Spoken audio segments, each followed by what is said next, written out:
Hello everybody, it's Sylvie. Welcome back to Tarot Magpie. I hope you are doing good.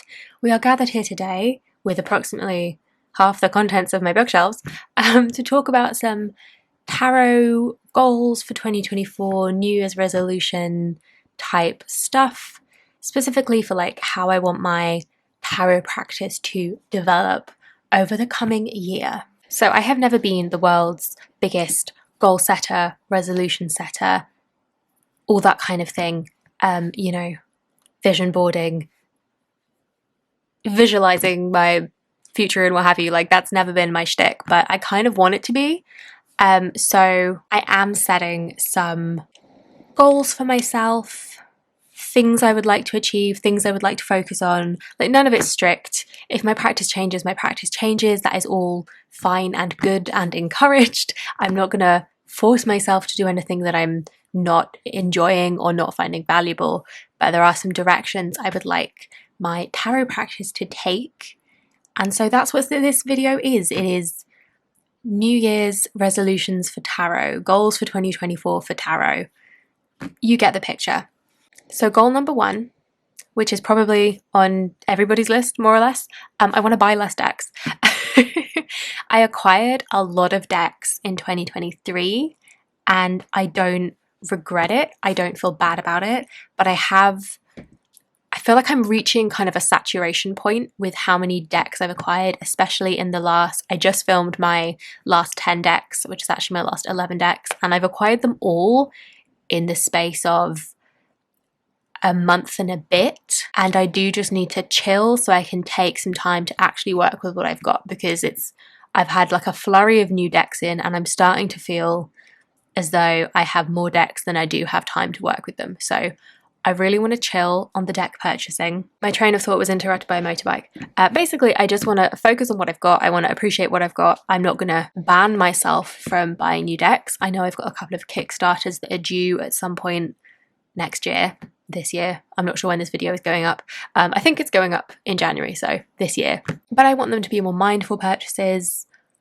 And I think I kind of got to a place where I was only buying either secondhand at a good price, or if it was like very limited, if I knew it was going to be out of print, or if obviously Kickstarter is quite now or never, but I don't want to just be buying, like, say I don't want to buy a mass market deck because it's there, unless it's a particularly good price and I feel confident that I will want to work with it. I don't want to be buying decks just for the sake of it, is my point, and I want to be working with what I've got, which brings me on to my next kind of goal, which is to deep dive my decks more. I did a video probably months ago at this point, what is time, about the decks I want to deep dive. I want to actually follow through on that a bit more than I have been. So I do have let me give you something slightly more interesting to look at. So I do have my tarot journal where I do a monthly card pull from one deck for every zodiac season. This isn't a deep dive, but I do really like doing this, and I want to kind of take this enthusiasm and do some more deck deep dives. I've got a lot of like really in-depth guidebooks I feel like I haven't really worked with.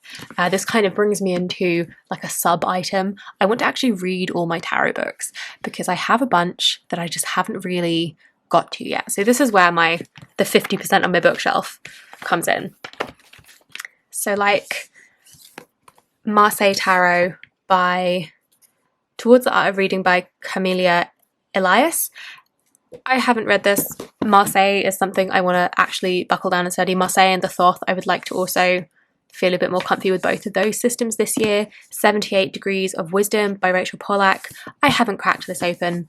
In my sort of defense, I got both of these for a wicked deal. They were like a couple of pounds each secondhand. So I did just snap them up because that was too good a price to resist.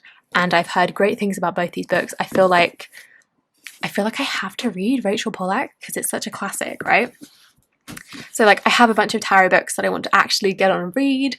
Also things like my astrology books, like I've pulled out here, like I've got the Terra Volatile guidebook, which is this massive great Bible for the Terra Volatile, which is one of my favorite decks. And like, I want to deep dive, I want to work with the guidebook, I want to actually read this beautiful chunky tome that I paid a significant amount of money for.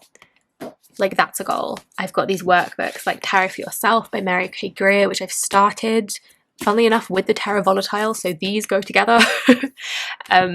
I've started working through this. I started in the summer, and then when my schedule changed and when my like routine changed, rather, when the weather got cold, I kind of stopped picking this up. I've also got some astrology books. I have the Astrology for Yourself workbook. Again, I started this. There's a little tab here. I want to get deeper into it. Astrology also, I want to learn more about just for its own sake, as well as for like incorporating into my tarot knowledge. But there's overlap there, so it counts as a tarot goal in my brain. Actually, speaking of astrology, BB at Pure Red Velvet, I don't know where my voice is going. BB, like, just as I film this, I think it was uploaded yesterday, uploaded her video about the Venus transits and how she's going to be like following along with those and working with those in 2024, and that's something I definitely want to follow along with. Venus is the ruler of my sun sign. I'm a Libra. I also have a soft spot for like the goddess Venus, Aphrodite, so it seems like a no-brainer. And the video she uploaded yesterday was really, really cool. It had some astrological stuff. So Venus is currently transiting, or is about to transit, into Sagittarius, so she kind of discussed what that means. She had a spread, she had some decks that fit the vibes. Like, it was really cool. I was really into it, so I want to follow along with that as well. So like, again, diving into the stuff I've actually got. So I guess it's a bit of a depth year. I'm not going to be too strict about acquiring new purchases, but I don't want to be acquiring new decks just for the sake of it. Another thing I really want to do is work on a way to keep up my tarot practice when I'm traveling. I don't like holiday a lot, but I am in a long distance relationship, and that necessitates a lot of travel. And I have noticed that my practice can fall by the wayside a bit when I'm outside my usual routine.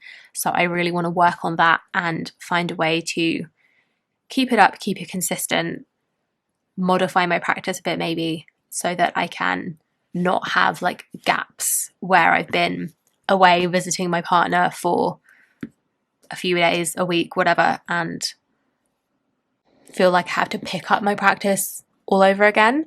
I'd like to find a way for it to feel more consistent. And then finally, I have a couple of like more fun creative goals that are also associated with tarot. So the first one being, I want to learn to crochet. This is 100% inspired by Chanel over at Spirited Stardust, who makes the most beautiful tarot pouches for her decks. She crochets them. I want to learn the witchcraft that is crochet. I'm a knitter. I can knit. Knitting makes sense. Knitting is easy. I understand knitting. Crochet, wizardry. I have tried several times. This year will be the year that I actually manage it. It can't be that hard. I say this, it doesn't make sense to my brain. I'm used to 2 needles. I can figure out how to crochet. Like, it can't be impossible. I know people who can knit and crochet. It can be done. 2024 is the year that I also managed to do it. I'm jealous of her gorgeous pouches, and I want to make some of my own. Also, I have all these like gorgeous mini batches of like hand dyed gorgeous yarn saved on like Etsy and places that I'm like, these are beautiful and yummy, but like I'm never going to buy enough to make a whole jumper because that would run me hundreds of pounds. But I could buy enough to make a tarot pouch. So that's a goal. I want to learn to crochet. I want to make some tarot pouches. I snuck it in here with my tarot goals. And then finally, and I'm a little bit reluctant to say this, but I'm speaking it into existence, if you will. I want to make a deck. I want to make several decks, actually. I have several like oracle deck ideas that are marinating away in my brain. I have the kind of shape of ideas of how I'd want to do a tarot deck, which definitely isn't going to happen in a year, but I'd like to kind of keep that marinating in my brain in the background, and I would like to actually put some time into making an oracle deck, because I think it would be cool. I think I'd enjoy it. I think it would make a really cool deck, and it's something I'd like to do, but requires a lot of time, and I just need to carve out that time to make it happen and spend time making it. So that's another goal, which feels like a little bit intimidating because it's such a big project, but I would love to kind of get that moving this year. My word of the year is momentum. So that's an area where I would like to kind of kickstart some momentum and get things going and start making some consistent progress and all that kind of thing. Yeah, I think that's actually about it for me. This was a quick one, which is nice. I wasn't going to, spend an hour chatting goals because that's unrealistic. I want to go deeper with the stuff that I've got. I want to be more creative, basically, is how it pans out. And I think those are pretty good goals to have, and I am excited for how I can shape my practice in 2024. Obviously, I feel like as an afterthought, Tarot Magpie, I'm doing what I like doing with Tarot Magpie. I've got some ideas of stuff that I'd quite like to do, but I'm enjoying where I'm at, and I'm going to keep it up. But that doesn't even have to be a goal because it's something I'm already doing and have no intention of stopping. So I felt like I had to shout out my channel considering I'm filming a video for my channel. But anyhow, I'm getting a little bit rambly. I'm going to cut myself off. I hope you've enjoyed this video. Let me know what you thought. Let me know what your resolutions are. If you do resolutions, if you're happy with your practice and you're going to keep going. Let me know if you're also trying to buy less decks next year. I think that is like the universal resolution, right? It's like, I want to spend less money. When I had a booktube channel in the booktube days, every year I was like, I'm going to buy less books this year. I'm going to buy less decks this year. It's got to happen. Anyway, I was going to stop talking. So thank you so much for watching. If you've made it this far, I really hope you've enjoyed. I hope you've had a good 23. And if you've not had the best 2023, I hope 2024 is better for you. I'm hoping that for all of us. So that is it from me, for real. Give me a like if you liked it, subscribe if you haven't already, and drop me a comment down below. And I will see you in the next one. Bye-bye.